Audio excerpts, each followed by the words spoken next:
OPS की बहाली होनी चाहिए, इस पर कुछ किया जाए। मतलब कई आम यूज़र का कहना होता है कि कई हमने ऐसे वीडियो भी देखे सोशल मीडिया पर जो अपनी बता रहे होते हैं कि हमारी सैलरी इतनी डिडक्ट हुई, हमारा पेंशन में नहीं हुआ, बहुत सारी चीज़ें आती हैं उसमें।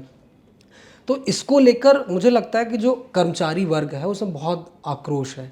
वो यही चाह रहा है कि कैसे भी करके 8वें वेतन आयोग में ओल्ड पेंशन स्कीम बहाल कर दिया जाए, और उसके लिए हो सकता है कि जब ये आयोग ने रिपोर्ट सौंपे तो उसमें इसका असर भी दिखाई दे कि आयोग क्या कहता है क्या नहीं कहता है। देखिए, जब 30 अप्रैल को हम माननीय आयोग के साथ अपनी मीटिंग करने के लिए पहुंचे थे, तो आयोग ने एक बड़ा स्पष्ट तरीके से कहा कि देखो, सब बोलते हैं ओल्ड पेंशन स्कीम बहाल करो, लेकिन हम चाहते हैं, आप भी जानते हैं, हम भी जानते हैं कि ये हो सकता है या नहीं हो सकता है। आप वो बताओ कि आपके पास कोई मॉडल है, क्या आपके पास कोई रिसर्च है, क्या आपके पास कोई रेजोल्यूशन है। अगर वो है तो उसको डिस्कस करो कि कैसे लोगों को गारंटीड ओल्ड पेंशन सिस्टम मिल जाए और सिस्टम भी ना चरमराए, है ना, पॉसिबिलिटीज़ हो जाए। अभी क्या है, अभी सरकार बोलती है बार बार उसके पास जितने रिसोर्सेज हैं, जितने मतलब भी लाइक माइंडेड पीपल्स हैं, उसके पास तमाम इकोनॉमिक एडवाइजर्स हैं, पूरा उनके पास तो सिस्टम है। तो वो जो बोलते हैं कि नहीं ये पॉसिबल नहीं है, तो आप ये बताओ ये कैसे पॉसिबल है। तो हमने वहाँ पर एक बात कही थी और बड़ा स्पष्ट है कि सरकार ने ये कहा यूनिफाइड पेंशन स्कीम के माध्यम से कि अगर कोई कर्मचारी 25 साल की नौकरी करने के बाद रिटायर होता है तो उसको 50% पेंशन की गारंटी होगी डीए के साथ। क्लियर। उसके एवज में वो सारा कॉर्पस लेंगे, यही एक शर्त है। तो हमने कहा ठीक है। आपने कहा तो 25 साल की नौकरी चाहे वो पूरी करके रिटायर हो रहा हो, चाहे 25 साल की नौकरी करके छोड़ रहा हो, और चाहे 25 साल करके वो वॉलंटरी रिटायरमेंट ले रहा हो, तो वो नियम तो सबके एक जैसे रखिए। इसका मतलब ये हुआ कि 25 साल की नौकरी में जो कॉर्पस इकट्ठा होगा, वो हो या ना हो, लेकिन उससे 50% पेंशन दी जा सकती है। ये आप कह रहे, मैं तो कह नहीं रहा, ये तो सरकार का कहना है। दूसरी बात है, डेथ या डिसेबिलिटी हो जाए, चलो ठीक है, वो एक्सेप्शनल केस होते हैं, हम उसकी बात नहीं अभी करते हैं।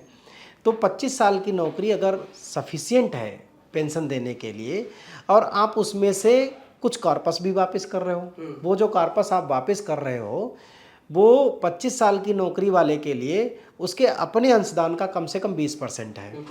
यानी कि आप हमारा अंशदान 80% ले रहे हो, यही हुआ ना। तो हमने एक दलील रखी, जिनकी नौकरी 25 साल से ऊपर की है तो उनको बाद में जितना कंट्रीब्यूशन उन्होंने किया वो सारा का सारा अपना वाला और सरकार वाला मिला के सब वापस कर दो, तो उनका कार्पस वापस हो जाएगा। एक तो ये शर्त हो गई।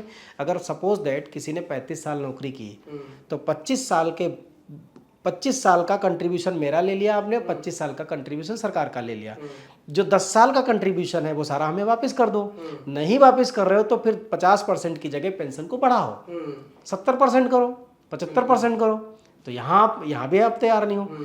तो जब 25% का ये क्राइटेरिया पूरा है, आप खुद ही कह रहे हो, स्टडी कह रही है कि पुरानी पेंशन देने के लिए कैपेबल है, तो आप थोड़ा उसको कम भी कर सकते हो। आप हमारे कंट्रीब्यूशन को बढ़ा सकते हो, बढ़ा करके वापस कर सकते हो। तो हमने उसमें एक दलील दी थी कि आपने जो 6 महीने पर वापस करने का, क्योंकि उसमें एक लमसम अमाउंट है, तो हमने उसमें एक दलील रखी थी कि लमसम अमाउंट, चूँकि पेंशन की जो सबसे ज़्यादा ज़रूरत है वो सबसे छोटे कर्मचारी को है। सबसे ज़्यादा ज़रूरत तो सभी को है, लेकिन सबसे ज़्यादा ज़रूरत सबसे छोटे कर्मचारी को है। लेवल 1 से लेकर लेवल 5, 6, 7 वहाँ तक ज़रूरत, और शहरों के हिसाब से तो और ज़्यादा ज़रूरत है। तो हमने ये कहा कि आप लमसम अमाउंट को पर 6 मंथ में कैलकुलेट करते हो, उसको आप 3 महीने में कैलकुलेट करो। यानी कि basic plus DA divided by 10 multiplied by service length multiplied by 2 की जगह 4 करो आप पहले, तो 6 महीने की बजाय वो 3-3 महीने पे हो जाएगा। प्लस जो आपने 10% किया है, 10% की जगह इसको आप 5% करो। मतलब जो है उसका मतलब जो है बटे 10 की बजाय बटे आप 5 करो, तो थोड़ा सा वो पोर्शन डबल हो जाएगा। तो उससे हमारे जो लमसम अमाउंट मिलेगा वो एक हैंडसम अमाउंट मिलेगा, और वो लगभग हमारे कर्मचारी का अंशदान वापस आ जाएगा। मतलब जब रिटायर हो कोई कर्मचारी तो समझ में भी आएगा कि हाँ, मेरे हाथ जो मेरी ज़िंदगी भर की कमाई थी वो मुझे ये मिली है इतनी। तो ये हमने रखा था उसमें। हमने कहा बाकी आप अपना सिस्टम चलाते रहिए।